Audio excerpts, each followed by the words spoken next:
आऊज़ुबिल्लाहि मिनश्शैतानिर्रजीम बिस्मिल्लाहिर्रहमानिर्रहीम। आज जो वजीफ़ा लेकर हम आपकी खिदमत में हाज़िर हुए हैं, ये ऐसा वजीफ़ा है कि हर बीमारी के लिए, हर इनको वो शख्स जिसको ये बीमारियां हैं उसके लिए ये वजीफ़ा है। और करना क्या है कि कोई भी अगर मूज़ी मरज़ जज़ाम है या अतशक है या कोई और बीमारी में वो मुब्तला है, तो उसने करना क्या है कि अगर वो चाहता है कि मुझे शफा मिले, डॉक्टरों पर पैसा खर्च कर कर के वो थक चुका है, तो उसके लिए ये इलाज के लिए मैं बता रहा हूँ इलाज, वो ये अमल करेगा तो इंशाअल्लाह खुदा ने चाहा तो वो चंद दिनों में ही सेहत याब होकर सामने आ जाएगा, ठीक हो जाएगा बिल्कुल। तो ये अमल है, ये वो करे तो इंशाअल्लाह अल्लाह ताला कामयाबी देगा। अमल करना है, थोड़ा सा मुश्किल है।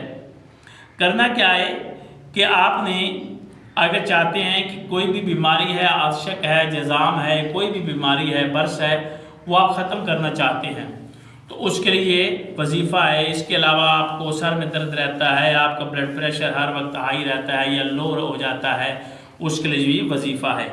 आपने करना है कि अल मजीदो के अल्फाज जो हैं ये आपने पढ़ने हैं बाकसरत।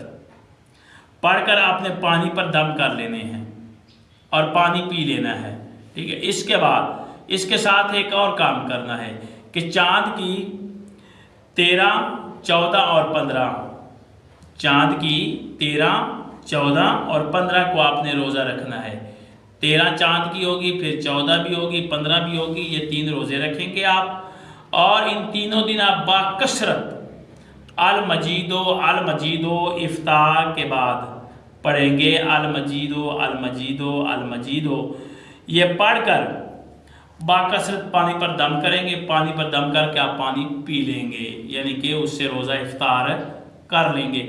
इंशाअल्लाह आपके अंदर जो भी बीमारी होगी, बैरूनी अंदरूनी, सब ख़त्म हो जाएंगी और आपको अल्लाह शफा देगा। ये अमल करें, अल्लाह कामयाबी देगा। अल्लाह हाफ़िज़।